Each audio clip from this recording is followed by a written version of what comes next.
하나님의 말씀은 사도행전 1장 4절에서 8절의 말씀입니다.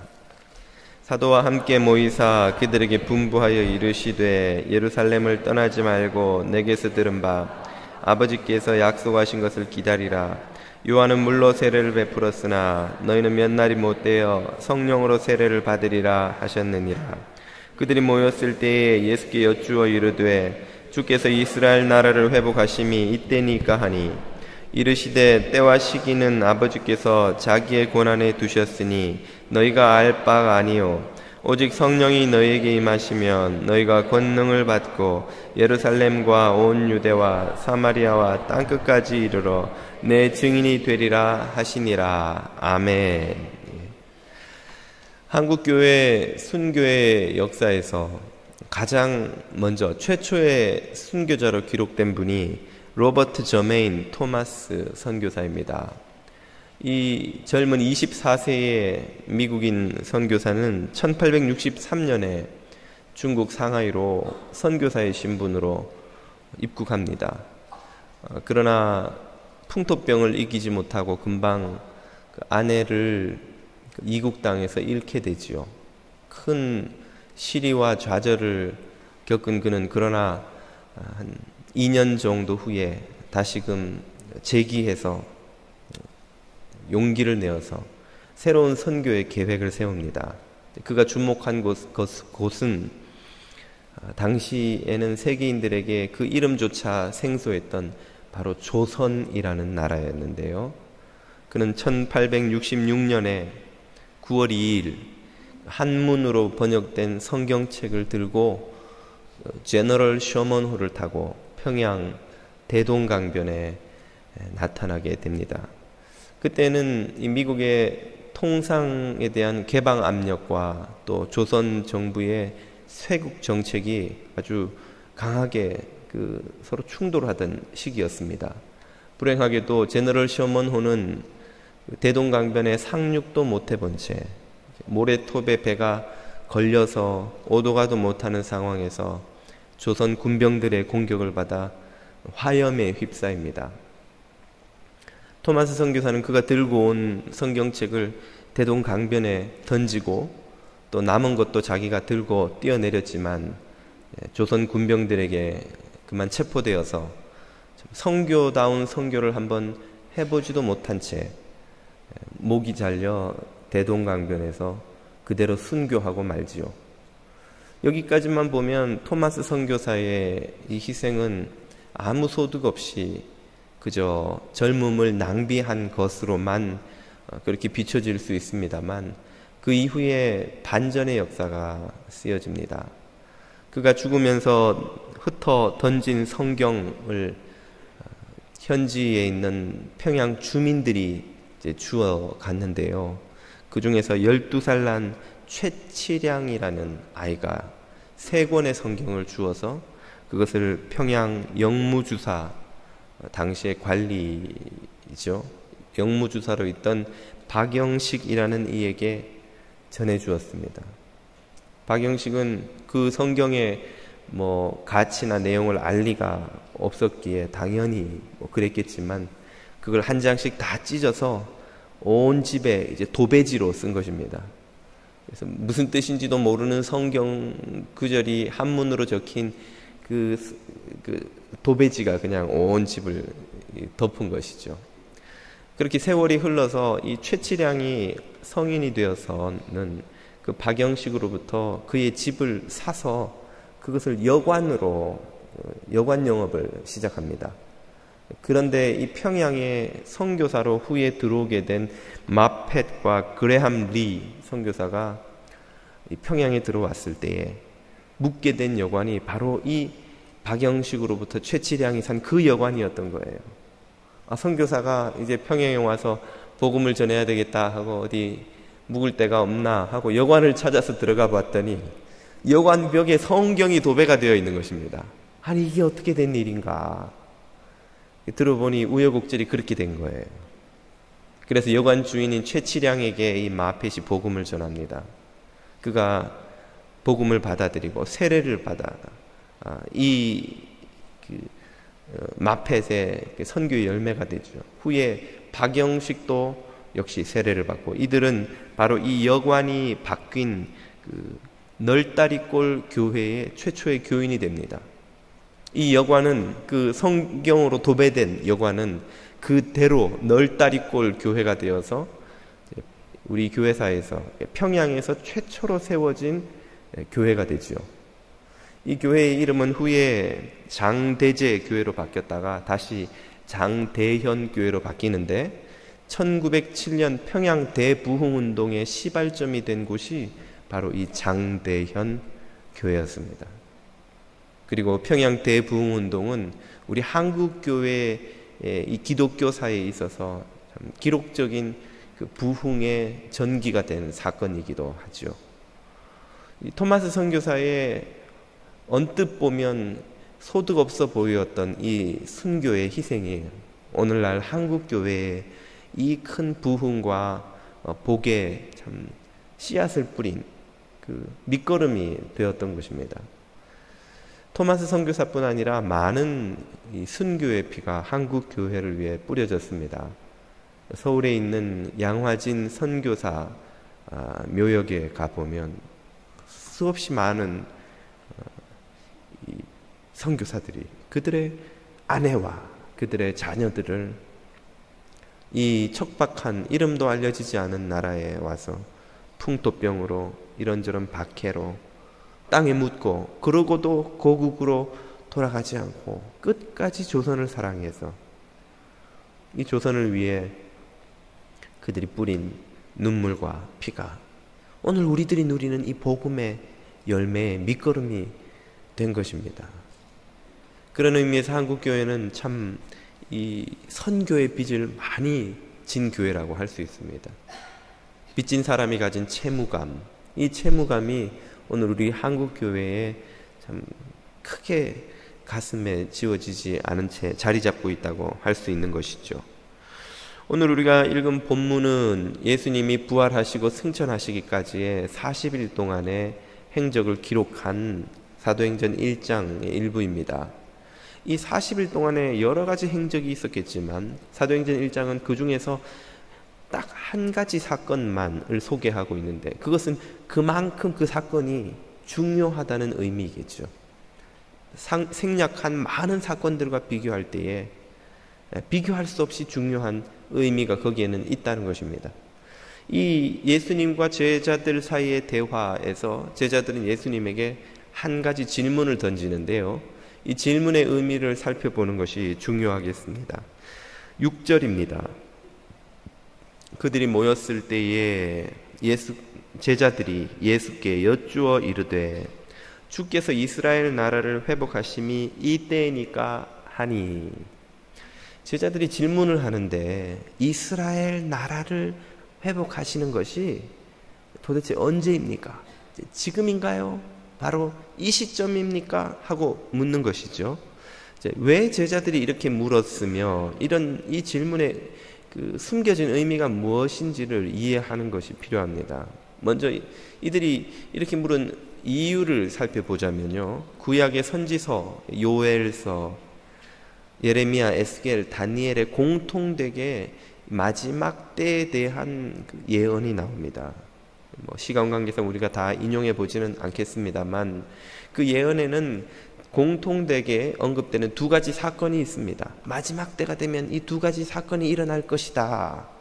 그 사건이 무엇인고, 첫 번째는 하나님이 모든 당신의 자녀들에게 성령을 부어주시겠다는 것이고, 두 번째는 세계 각국의 강대국의 침략으로 멸망해서 흩어진 이스라엘 백성들을 다시 예루살렘으로 모아서 회복시키셔서 이스라엘을 다시 세워주시겠다는 것입니다.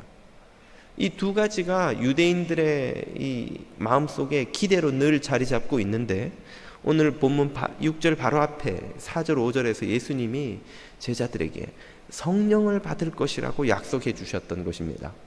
그렇다면 마지막 때 일어날 두 가지 사건 중에 첫 번째인 성령 세례 사건을 주님이 예고해 주셨다면 당연히 제자들은 그 또 다른 하나인 이스라엘의 회복에 대한 기대를 가질 수 있지 않게 되겠습니까? 그래서 제자들이 예수님께 물었던 것입니다. 성령을 주신다고요? 그렇다면 당연히 이스라엘도 회복시켜 주시겠군요. 그것이 언제입니까? 언제입니까? 이렇게 물었던 것이죠. 그런데 제자들의 이 질문 속에는 제자들 마음속에 드러나지 않고 있는 숨겨진 의도가 함께 있다는 걸 우리가 이해해야 됩니다. 이 제자들이 이해하고 있는 이스라엘 나라는 예수님의 그 이해와 많이 달랐던 것을 우리는 복음서에서 어렵지 않게 찾아볼 수 있습니다. 제자들이 생각한 이스라엘 나라는 어떤 곳인가? 말 그대로 이 세상에 있는 나라예요. 국경선이 있고 정부가 세워지고 군대를 조직하고 국민들로부터 세금을 걷어서 운영하는 이런 나라, 다윗이 세웠던 그 황금기의 이스라엘, 솔로몬 때의 그 부강했던 풍요로웠던 이스라엘, 이제 로마의 식민지로부터 벗어나서 로마의 압제를 뿌리치고 로마의 그 잔혹한 통치를 뿌리치고 자유와 해방이 있는 이 독립국가 이스라엘을 예수님이 건설해 주기를 기대했던 것입니다. 언제 그 일이 일어나냐는 거예요. 이제 주님 우리들을 데리고 부활하신 거 보니까 진짜 주님의 능력은 대단하시네요. 이 능력을 가지고 군중들을 이끌고 로마군을 몰아내고 이스라엘 독립정부를 이제 세워주실 것이지요. 언제입니까? 언제입니까? 이렇게 물었던 것입니다. 제자들이 이렇게 이스라엘 나라를 고대했던 데에는 그들 개인적인 필요가 사실은 크게 한몫했다는 것을 우리가 압니다. 복음서 여러 곳에 제자들이 이 나라에서 그들이 누리게 될 영화에 대한 기대감 때문에 서로 다투기까지 했다는 걸 우리가 잘 알고 있죠. 마태복음 20장, 마가복음 10장에 보면 아마 성경 인류 최초는 아니겠으나 일찍이부터 시작된 그 치맛바람 이야기가 나옵니다. 야고보와 요한이 어머니까지 동원해서 예수님에게 로비를 하는 거예요. 예수님, 요한과 야고보 우리 자식이 내 자식이라 드리는 말씀이 아니라 얼마나 똑똑하고 헌신적인 놈들입니까? 예수님 따르기 위해서 얘네들이 얼마나 큰 희생을 했는지 아시죠? 배도 버리고 생업도 팽개치고 주님을 섬겼습니다. 게다가 이 야고보와 요한의 어머니가 등장했던 것을 보면 그녀가 이때까지 적지 않게 예수님과 그 제자 일행을 공궤, 섬겼으리라는 것을 짐작해 볼 수 있습니다. 예수님도 제자들도 다 먹고 살아야 되는데 왜 전도 여행만 다니면 누가 먹이고 누가 재우고 합니까? 그 누군가가 도네이션 하는 돈들을 가룟 유다가 돈꾀를 맡으면서 관리했다는 기록도 있거든요. 그러면 아마 모르긴 해도 요한과 야고보의 어머니도 이거 먹을 거 떨어지면 이걸로 먹을 거 사 드시라고 이렇게 도네이션도 하고 했을 거란 말이죠. 예수님 아시잖아요. 제가 얼마나 기부 많이 했는지, 헌금 많이 했는지. 그렇다면 지금 미리 약조를 좀 주십시오. 예수님이 나라를 세우면 요한과 야고보를 좌우편에 앉게 해 주옵소서. 예수님께서 그 말을 들으시고 참 안타까운 마음에 내 우편에 외편에 앉는다는 게 무슨 의미인지 너희들이 아느냐? 그 잔을 마실 수 있겠느냐? 그러니까 야고보와 요한은 내용도 모르고 그럼요, 얼마든지 마시죠. 그 야고보와 요한이 생각했던 건 뭐냐면 오른편은 총리, 왼편은 경제부 장관 이건 거예요. 근데 예수님이 생각하신 내 오른편, 왼편은 오른편 십자가, 왼편 십자가인 거죠. 이런 걸 동상이몽이라고. 지금 전혀 야고보와 요한은 예수님을 따른다는 게 뭔지 이해를 못하고 있었고 그 이야기를 들은 제자들은 어떻게 또 반응합니까? 화를 냅니다.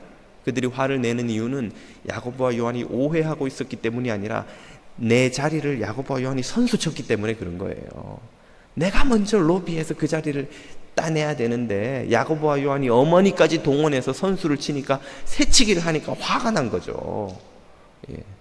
또 다른 장면에서도 보면 길에서 제자들이 서로 누가 큰가 하여 논쟁하였다는 이야기를 예수님이 듣고 답답한 나머지 집에 들어가셔서는 어린아이 하나를 제자들 가운데 세우고 말씀하시기를 하나님 나라에서는 이 어린아이처럼 자기를 낮추는 자가 진짜 큰 자다. 너희가 큰 자가 되고 싶으면 낮아져야 되고 큰 자가 되려고 하는 자는 낮아지게 될 것이다. 이렇게 가르치신 적이 있죠. 그때 제자들이 왜 길에서 서로 누가 높은가 하고 논쟁을 한 것일까요? 야, 민증 까. 누가 형이고 누가 동생인지 여기서 결판을 내자. 왜 그랬을까요? 나중에 예수님이 왕 되어서 농공 행상을 할 때, 자리 하나씩 나눠줄 때 그때 싸우지 말고 지금 미리 결정해 놓자는 거예요. 누가 총리할지, 누가 장관할지, 누가 차관할지, 누가 밑에서 따까리도 아니고 뭐라고 해야 되나요? 누가 밑에서 하여튼 이거 할지 말이지. 지금 정해놔야지 나중에 농공 행상할 때 가면 싸운다는 거예요. 지금 싸우고 결판 내자. 제자들이 기대한 건 그거였던 거예요.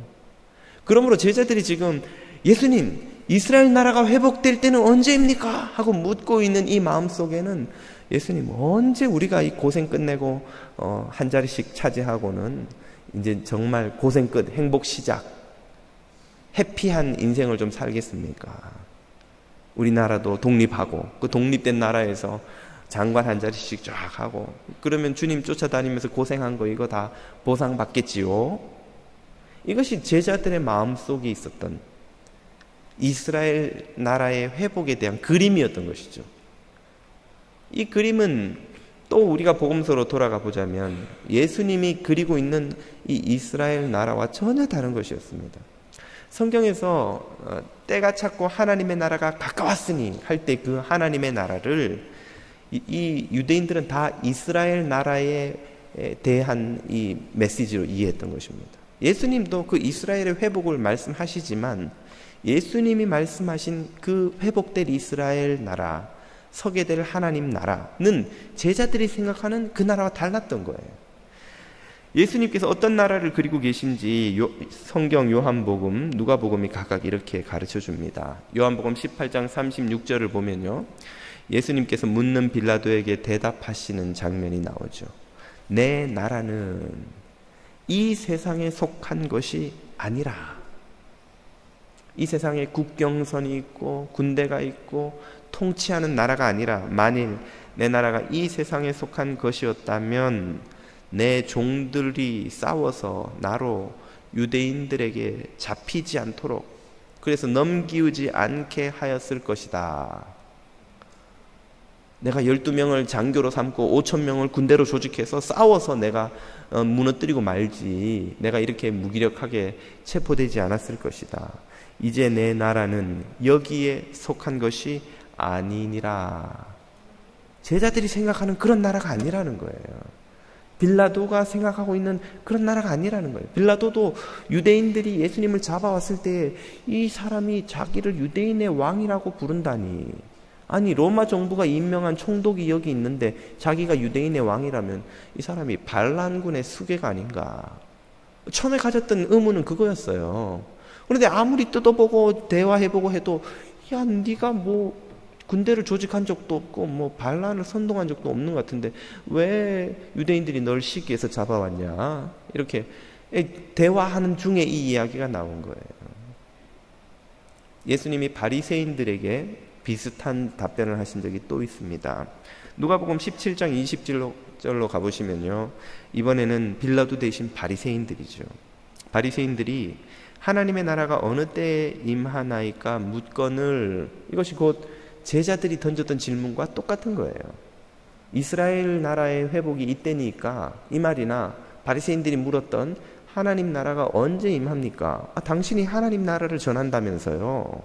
이렇게 물었던 것이죠. 그러자 예수님이 대답하여 가라사대, 하나님 나라는 볼 수 있게, 이 땅에서 볼 수 있게 그렇게 왕이 있고 무슨 장관이 있고 군대가 있고 세금을 걷고 막 화려한 관저가 있는 그런 나라가 아니요. 그럼 어떻게 임한다는 것입니까?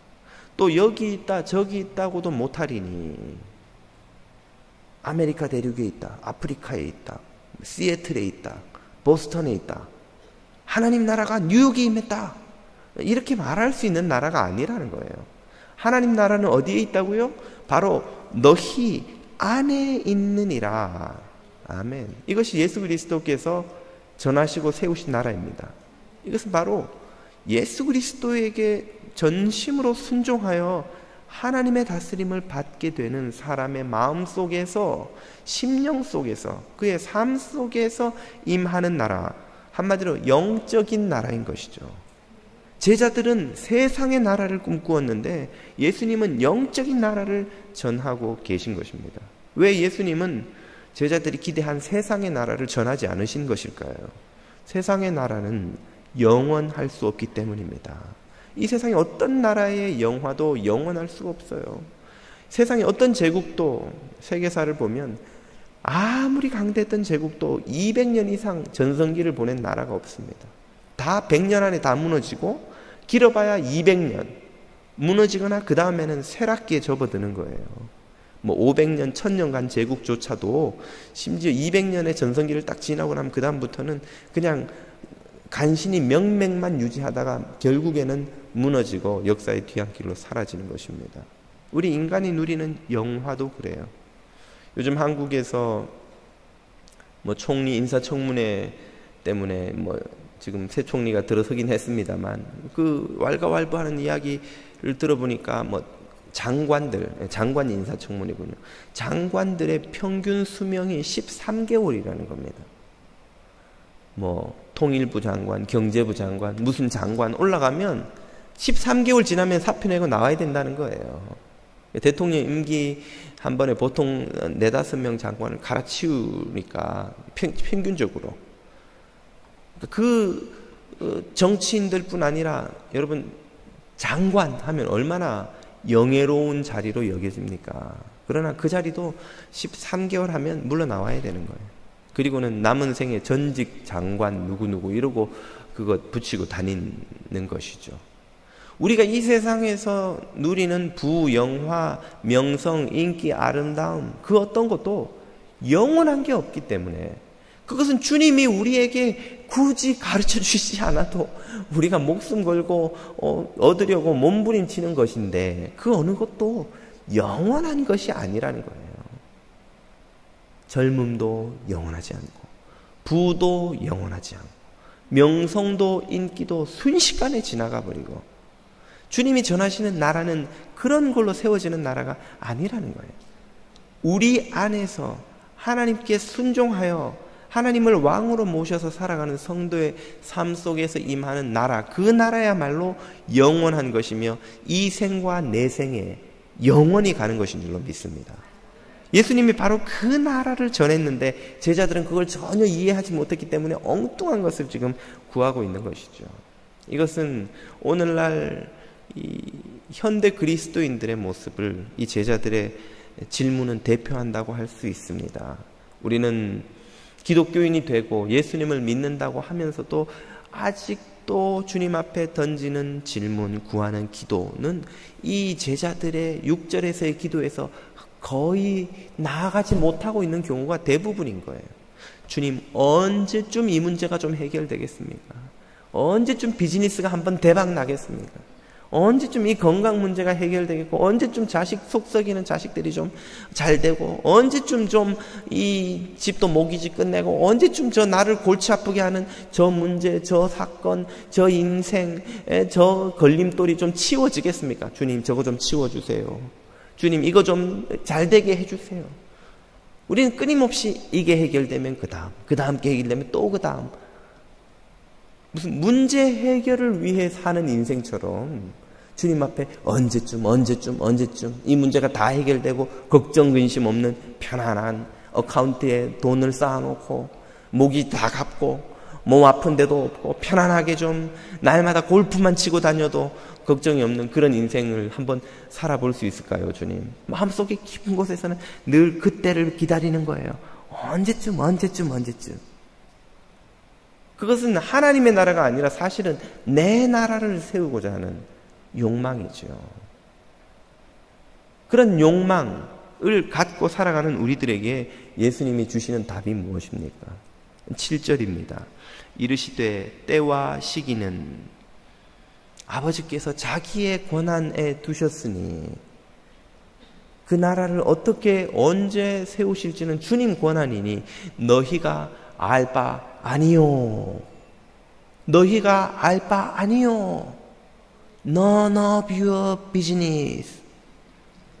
너희는 아르바이트생이 아니다. 뭔 소리를 하는 건지 이해하셨습니까 지금? 너희는 알바 아니요. 이렇게 이제야 이해를 하셨고요. 네가 신경 쓸 일이 아니다 이 말이에요. 그거는 하나님 나라의 일꾼으로 그리스도의 제자로 부름받은 네가 걱정하고 근심하고 염려하고 구하고 노심초사 붙들려고 해야 하는 그런 게 아니라는 거예요. 거기에 신경 끄라는 겁니다. 그것 때문에 목숨 걸고 밤잠 못 자고 아이고 이게 팔릴까 안 팔릴까, 이 비즈니스가 잘 될까 안 될까, 거기에 우리의 모든 신경이 다 가 있어서 예수님이 전하시는 하나님의 나라에 대해서는 관심이 안 생기는 거예요. 거기에 신경 끄라는 것입니다. 너희의 알 바 아니요. 네 비즈니스, 네가 염려하고 네가 고민할 문제가 아니라는 거예요. 아니 우리가 먹고 사는 거 걱정 안 하면 누가 대신 걱정해 줍니까? 그런 걸 주님 앞에 구하면 안 되는 건가요? 물론 그건 아닙니다. 주님은 우리가 행복하게 사는 걸 못 보고 못 견디시는 세디스트가 아니시죠.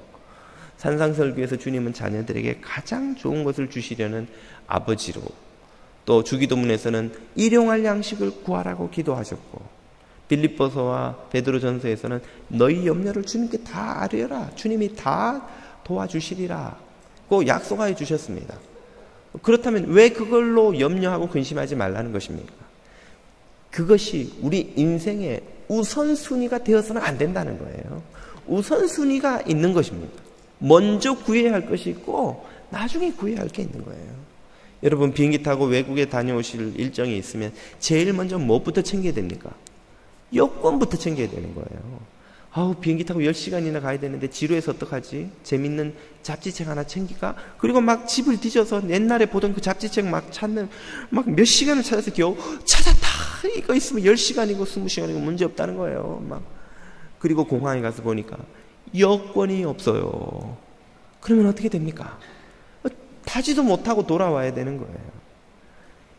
여권을 먼저 챙기고 잡지책은 시간이 있으면 챙기는 거고, 없으면 공항에 가서 사도 되고, 아니면 비행기에 있는 좀 재미없는 거라도 보면 시간은 때울 수 있거든요.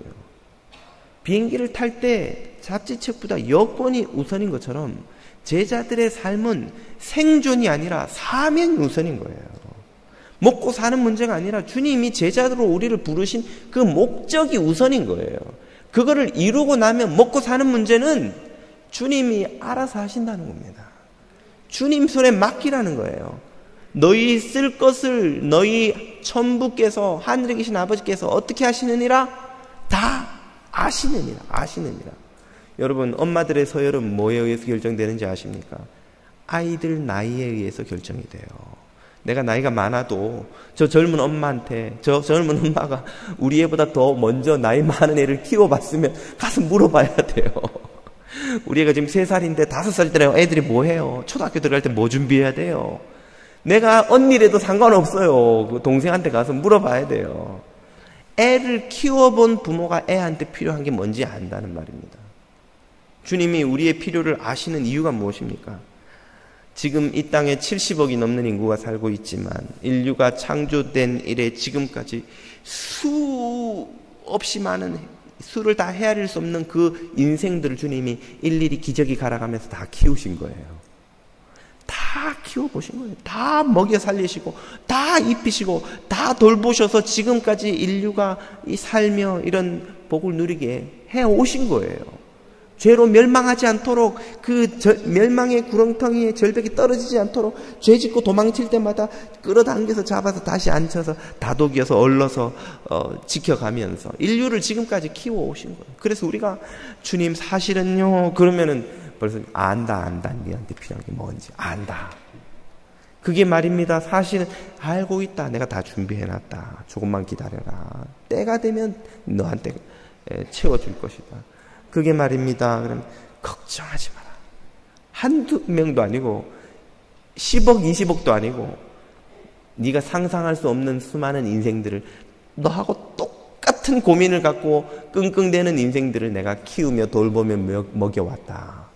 너의 필요를 다 안다. 그러니 걱정하지 마라. 주님이 우리에게 그 약속을 주시는 거예요. 그러니까 너희가 알 바 아니요. 너희가 걱정하고 염려할 게 아니다 이 말이에요. 그럼 우리는 뭘 도대체 걱정하고 염려하고 힘써 구해야 한단 말입니까? 생존이 아닌 사명을 주님은 두 가지로 요약해서 우리에게 오늘 본문에서 들려주십니다. 그 첫 번째는 바로 하나님 나라를 누리는 것이죠. 누리는 것입니다. 본문 5절을 보십시오. 요한은 물로 세례를 베풀었으나 너희는 몇 날이 못되어 성령으로 세례를 받으리라 하셨느니라. 성령 세례를 약속하십니다. 성령이 우리에게 오시면 무슨 일이 일어납니까? 그것을 마태복음 12장 28절에서 또 이렇게 말씀하시죠. 그러나 내가 하나님의 성령을 힘입어 지금 너희를 다스리고 있는 귀신을 쫓아내는 것이라면 이제 너희 안에 하나님 나라가 이미 너희에게 임하였느니라. 아멘. 성령의 세례를 받으리라는 말은 곧 너희 안에 하나님 나라가 임하리라는 말입니다. 성령님이 오셔서 마귀의 군대를 쫓아내고 마귀의 권세를 무너뜨리고 그곳에 하나님 나라의 통치 질서를 세웁니다.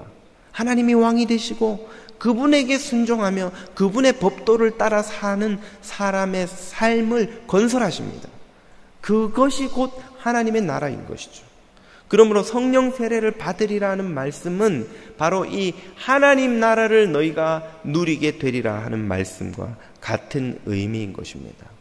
독재자가 백성들을 압제하다가 그가 쫓겨나면 그 백성들이 거리로 나와서 환호하고 노래하고 춤추고 좋아하죠. 왜입니까? 독재자로 인해 겪던 그 공포와 두려움과 압제와 빈곤과 착취가 이제 사라질 것이기 때문입니다.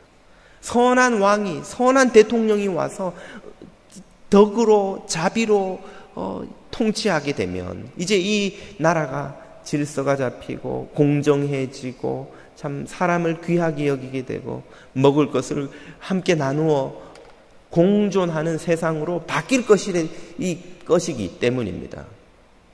마귀의 통치가 무너지고 하나님의 통치가 임하는 사람의 삶 속에 그런 변화, 그런 기적이 일어나는 것이죠. 근심과 염려와 죄와 절망과 공포와 시기와 다툼 대신에 사랑과 희락과 화평과 오래 참음과 자비와 양성과 충성과 온유와 절제와 같은 성령의 열매가 가득한 천국의 삶이 시작되는 것입니다. 그게 바로 하나님 나라를 누리는 것이죠. 이 하나님 나라를 누리는 사명을 위해서 주님이 우리에게 명하신 한 가지 명령이 있습니다. 바로 앞에 있는 4절입니다. 사도와 함께 모이사 그들에게 분부하여 이르시되 예루살렘을 떠나지 말고 내게서 들은 바 아버지께서 약속하신 것을 기다리라. 기다리라. 기다리라. 주님이 하신 명령은 바로 기다리라는 것입니다.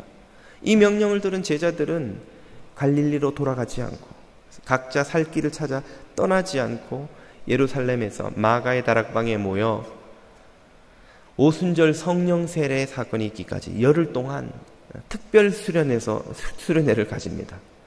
마가의 다락방에서 전심전력하여 기도하고 예배하며 주님의 약속하신 것을 기다리죠. 그리고 마침내 성령이 그들 위에 임하는 것을 경험하게 됩니다. 오늘 우리들에게 필요한 것이 바로 이 초대교회 제자들이 가졌던 기다림의 믿음입니다. 기다림의 믿음. 우리는 오늘날 기도도 합니다만은 한 가지를 안 합니다. 기다리지를 않아요. 성령 세례를 위해 기도합시다. 성령 받기 위해 기도합시다. 성령님을 모시기 위해 기도합시다. 같이 기도해요. 그리고 기도 끝나고 나가면서 다 잊어버려요. 아이고 내 앞에 누가 큰 차 썼던데 그 차 뺐나? 빨리 가야 되는데. 그래서 오늘 저녁에 가서 빨리 청소 좀 해놓고 내일 출근하기 전에 이것저것 또 해놓고 이번 주에 보자 할 일이가 이거 깡그리 잊어버려요. 여러분 제가 예언을 한 가지 하겠습니다. 여러분 오늘 예배 드리시고 나가 점심 먹는 동안에 제가 한 말 다 잊어버리실 거예요. 성령을 기다리고 말고. 예, 여기서 아멘 하신 분도 다 잊어버릴 거예요. 밥 먹으면서 오늘 좀 짜다. 국에 뭘 많이 넣었나. 일주일 동안 생각 안 해요. 그러다 언제 생각납니까? 다음 주 이 시간 또 한 25분 설교를 들을 때 또 생각나는 거예요. 아, 맞다. 성령 기다려야 된다고 그러셨지. 맞아, 기다리자고. 기도하고 또 나가면서 그냥 오늘은 볶음밥이래. 그게 다 잊어버려요. 일주일 동안 우리는 성령님을 기다리지 않아요. 그 주님이 우리가 기다린다 그래가지고 성령님이 오시려고 그래 내가 갈게 그랬는데 예배 딱 끝나는 순간 언제 그랬나는 듯이 잊어버리고 성령님이 또 두드려도 좀 바쁩니다 주님 다음 주일날 또 오세요. 왜 우리는 기다리지 않을까요? 우리의 마음속에 아직도 우리가 구하는 것은 하나님의 나라가 아니라 내 나라, 세상의 나라이기 때문입니다. 아직도 우리는 어떻게 하면 좀 언제쯤 고생 안 하고 편하게 모기지 갚고 편하게 집 바꾸고 차 바꾸고 좀 이렇게 살까? 그 생각이 가득하기 때문에 성령님 굳이 필요하지 않아요, 여러분. 여러분 예수 안 믿는 사람도 좋은 집 사서 열심히 일하면 잘 삽니다. 굳이 성령님이 안 오셔도 우리가 뭐 집 사고 차 사고 뭐 애들 교육시키고 하는데 그렇게 어려운 건 아니에요. 물론 뭐 쉬운 일도 아니지만 참 힘들게 고생해야 되는 거지만 그거 하는데 성령님이 그렇게 필요한 건 아니라는 것이죠. 그러니까 우리는 성령님을 기다리지 않으면서도 살 수 있고 실제로 그렇게 살아갑니다. 그래서 주님은 우리에게 기다리라고 하는 거예요. 기다리라고. 하나님 나라를 누리려면 성령님을 기다려야 됩니다. 기다린다는 말은 갈망한다는 말이요, 원한다는 말이요, 소망한다는 말이죠. 군대에 간 아빠를 기다리는 아이들, 군대에 간 아프가니스탄에 파병된 남편을 기다리는 아내의 마음, 그 기다림은 간절히 그 남편을, 그 아빠를 기다리죠. 그것처럼 성령님의 오심을 기다리라는 거예요. 그래야 성령님이 오셔서 우리를 다스리실 때 우리가 그 앞에 무릎 꿇고 순종하여 그분의 다스림을 받을 수가 있는 것입니다. 우리가 기다리지 않았는데 성령님이 오시면 어떻게 될까요? 성령님이 오셔서 찬밥 대우를 받는 거예요. 내가 왔다. 어느 방 쓰실래요? 뭐 편한 데 쓰세요. 하나님의 말씀이 이거란다. 하나님 참 기준이 굉장히 높으시네요. 부담스럽지만 제가 못 들은 척 할 수는 없고 시간 있으면 다시 한번 진지하게 생각해 보겠습니다.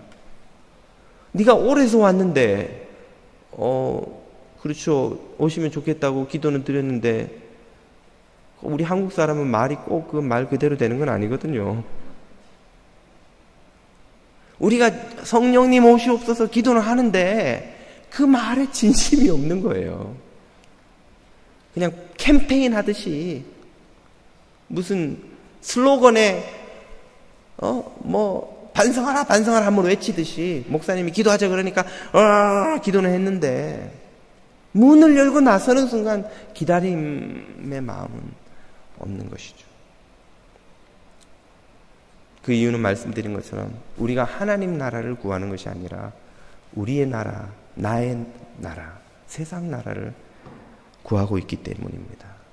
성령님을 기다리지 않는다면 하나님의 통치도 없는 것입니다. 하나님 나라를 누리는 은혜도 없는 것입니다. 그래서 저와 여러분이 기도할 것이 있다면 주님 정말 내 마음이 성령님을 기다리는 가난한 심령 되게 해 주옵소서. 심령이 가난한 자는 복이 있나니 천국이 저희 것임이니라. 그 말씀의 의미가 이건 거예요. 천국이 여기 와야 되는데 우리의 심령이 너무 부유해서 다른 것으로 가득 차 있어서 성령님을 모실 빈자리가 없는 거죠. 그러므로 가난한 심령을 가진 자만이 천국을 소유할 수 있는 것입니다. 저와 여러분이 가난한 심령이 되어서 성령님을 기다리고 하나님 나라를 누릴 수 있기를 축복드립니다. 또 하나의 사명이 바로 8절에 나옵니다. 오직 성령이 너희에게 임하시면, 이것이 전제이지요. 너희가 성령을 모시면, 성령님이 너희에게 임하셔서 하나님의 나라를 너희가 누리게 되면 그때에는 비로소 너희가 권능을 받고 예루살렘과 온 유대와 사마리아 땅끝까지 이르러 내 증인이 되리라 하시니라. 너희가 하나님 나라를 누리면 그 다음으로 하나님 나라를 전할 수 있게 된다는 거예요. 여러분, 내가 좋아하지 않는 음식을 손님에게 맛있다고 내놓을 수 없는 것처럼 내가 누리지 못한 하나님 나라를 나아가서 이게 정말 구원의 삶입니다 하고 하나님 나라를 전할 수가 있습니까? 먼저 성령님이 오셔서 하나님 나라를 누려야 그 하나님 나라를 나아가서 전할 수가 있는 것이죠. 바로 8절 말씀이 그 사실을 우리에게 선언하시는 것이죠. 우리는 하나님의 나라를 전하는 사명을 또한 받았습니다. 우리 교회의 모든 사역은 이 하나님 나라를 성도들이 누리게 하고 더 나아가 세상 끝까지 나아가 이 나라를 전하도록 하는 것에 집중되어 있습니다. 여기에 헌신하는 교회가 사도행전적 교회요, 초대교회 같은 모습의 교회요, 하나님이 원하시는 교회입니다. 여기에 교회가 헌신하지 않으면 그것은 교회의 본질의 모습을 잃어버리고 여러 가지 문제에 봉착하게 되는 것입니다. 우리 성도들은 멀리 날아가서 적진에서 터지는 미사일과 같은 존재들이에요. 이곳에서 주님이 불을 붙이면 빵 하고 날아가서 적진에 가서 꽝 터져야 되는데 우리가 적진에까지 날아가서 터지지 않기 때문에 그 화약을 가지고 여기서 뭐 합니까? 자폭을 하는 그 자폭을 우리 진영에서 터지는 거예요. 성도들과 교회가 선교의 자리에서, 전도의 자리에서, 섬김의 자리에 나가서 에너지를 거기서 다 쏟아야 충만한 모습으로 돌아와 여기에서 하늘의 평화를 누리는데, 그 에너지를 밖에 나가 쓰지 않으니까 그 에너지가 교회 안에 막 차고 넘치는 거예요. 그래서 그 에너지 가지고 뭐 합니까? 힘겨루게 하는 거예요. 누구 힘이 더 센가? 누가 더 큰가? 제자들이 논쟁하듯이. 자녀들을 키워보신 분들은 놀이터의 가치를 알죠. 우리 아이들에게 있어서 놀이터는 우리 권사님들에게 한국 드라마와 같아요. 놀이터가 없으면 삶의 의미를 얘들은 찾지를 못해요. 아이들은 그 자라면서 생기는 에너지를 밖에 나가서 쏟아야 돼요. 그걸 안 쏟으면 저녁에 8시, 9시 됐는데 뭐 어떻게 됩니까? 잠이 안 와요, 잠이. 왜? 에너지가 남으니까. 그때부터 막 짜증내고 막 집안을 난장판으로 만들고. 그러므로 엄마 아빠의 큰 사명은 아이들을 밖에 놀리는 겁니다. 우리 그리스도인들도 똑같습니다. 선교의 자리, 섬김의 자리, 전도의 자리에 나가서 우리들의 온 힘을 다 쏟으면요, 교회 돌아와서 싸울 힘이 없어요. 근데 거기 나가서 에너지를 쏟지 않으면 힘은 남고 할 일은 없고 교회에서 누가 큰가 싸우는 거예요. 누구 목소리가 더 큰가 싸우는 거예요. 누가 보스인가 민증 까보자는 거예요. 자, 누가 보스인가 결판을 내자. 그리고는 원수가 될 때까지, 교회를 쪼갤 때까지 싸우는 것이죠. 한국 교회가 그런 비극적인 상황에 얼마나 많이 처해 있는지요. 우리 뉴저지 장로교회가 주님이 원하시는 교회가 되려면 우리의 에너지가 교회 안에서 다 썩으면 안 됩니다. 세상으로 나가, 이웃에게 나아가, 삶의 자리로 나가서 거기서 남김없이 다 쏟아야 되는 거예요. 섬김의 자리, 전도의 자리, 선교의 자리에서 다 쏟아야 되는 거예요. 그것이 증인되는 삶이요, 하나님 나라를 전하는 삶입니다. 우리 2014년의 표어가 전 교인이 선교사가 되는 교회인 이유가 이것입니다. 우리는 모두 나가든지 보내든지 선교사가 되어서 몇몇 사람들만 참여하는 선교가 아니라 모든 교인들이 참여하는 선교가 되어야 될 줄로 믿습니다. 오늘 우리 뉴저지 장로교회 여러분 모두 나가든지 보내든지 둘 중에 하나를 결심하실 수 있기를 바랍니다. 나는 나가야 되겠다. 아니면 나는 보내야 되겠다. 내가 나갈 형편이 안 되니 이 사람을 기도해서 후원해서 보내야 되겠다. 작정을 하시면 하나님께서 그 에너지를 가지고 세상을 섬기고 우리가 진 복음의 빚을 갚도록 하는데 귀하게 사용하실 줄 믿습니다. 우리나라가 누린 이 복, 우리 한국교회가 누린 복을 저 엘살바도르와 아이티와 과테말라, 오막에 있는 교회들, 그곳에 있는 영혼들이 누리게 하는 것이 우리가 그 빚을 갚는 길이지요. 우리가 주님의 소원을 구하면 주님이 우리의 소원을 이루시는 줄 믿습니다. 우리가 언제까지나 아직도 내 것, 아직도 내 소원이라고 기도하지 않는 이들이 되기를 바랍니다.